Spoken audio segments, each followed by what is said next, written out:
welcome to another podcast from That's Not My God. It's good that you are able to tune in and watch. It is so good being a part of the Sanctuary International Matrix. Now, I've looked at some of the comments in the past, and people were asking, did Pastor Bob Beeman's Facebook site get hacked, or did his YouTube channel get hacked? No, it's all okay. It's all with his blessing. Pastor Bob and I have had probably about a 5-6 year friendship now.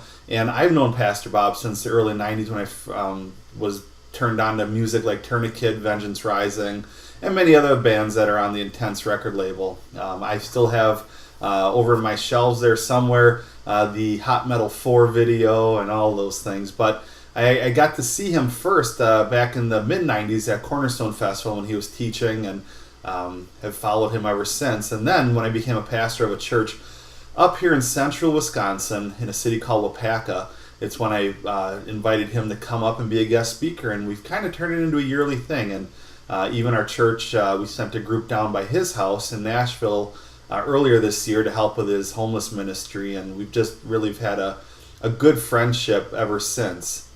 You know, quite honestly, Pastor Bob is somebody I would consider to be my mentor, my pastor, because that is a question that people ask. Well, who is the pastor's pastor? It's a good question.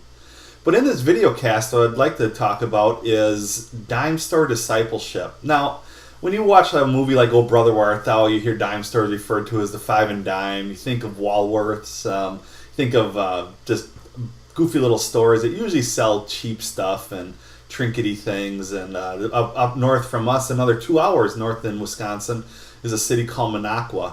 And it's a great little tourist city, but they do have a little dime store that sells junk, but it's souvenirs, and I'm drawn to the store. I got to spend money in the five and dime. But anyways, I think I call this dime store discipleship because there's a verse that I love, and it goes like this in Proverbs 27:17.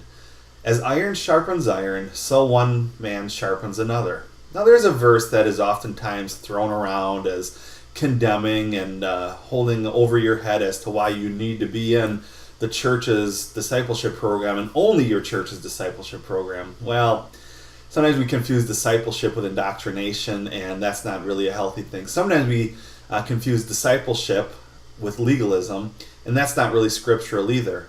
But what I am concerned about is something that I see growing more and more over Facebook, is that we receive our discipleship through catchy little meme pictures, or we just opinions that are out there, or perhaps even somebody just ranting on something. We're like, yeah, that's probably what God would think. And I'm thinking to myself, well, there's a place for that, and there is truth out there.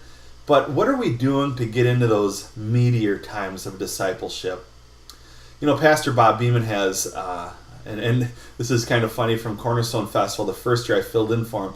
He was Pastor Bob, and they ended up seeing that I was there, as Pastor Bob asked me to fill in for him, and I was dubbed the name Pastor Bob 2.0. And so that's how you often will hear me referred to, as either by myself or Pastor Bob 1.0. But Pastor Bob provides multiple podcasts, okay, that you can watch, you can tune into, and they're healthy. These are things that I would call meaty discipleship programs. These are things we need. Your church, perhaps, may provide a meatier discipleship program. Be sure that they're biblical. And there's many books out there that are good, that provide discipleship. Well, let's be honest. I used to work in the Christian bookstore. There's a lot of Christian books out there that are just garbage. Oh, I went there. But nonetheless, we have to use discernment in these things. But what are you doing to grow, to expand your mind, to grow in your knowledge of who God is and how He works? One of the books that we're doing right now in our discipleship time on Wednesday nights at our church is the book by Gregory Boyd, The Myth of a Christian Nation. Now, we've gone through Rob Bell books, we've gone through Erwin McManus stuff, we've gone through N.T. Wright. I've never seen a book like The Myth of a Christian Nation make Christians squirm as much as this book has, because we're in a time of politics, and quite honestly, people have their mind made up on who they're voting for and how things are going. This book is great, and I think that really needs to be the case with discipleship. We're going to hear things that make us squirm a little bit. We're going to hear things that, well, they're going to challenge us a little bit, but stick with it. Here's what people are finding out about this book. The introduction causes people to squirm, as it should. It's published by Zondervan Publishing, and they know how to market things, so the introduction is going to be a hook. But they're finding that the chapters are more and more settling, and but yet it's expanding our minds, expanding who we are. Hey, what are you doing to get some meaty discipleship into your life? It's easy to write off programs. It's easy to write off our schedules so that we don't have to be a part of these, but we really need to be growing and stretching our minds. What are you doing about it? All right, so here, shoot me some comments. I'd love to have questions. I'd love to address your questions here on That's Not My God.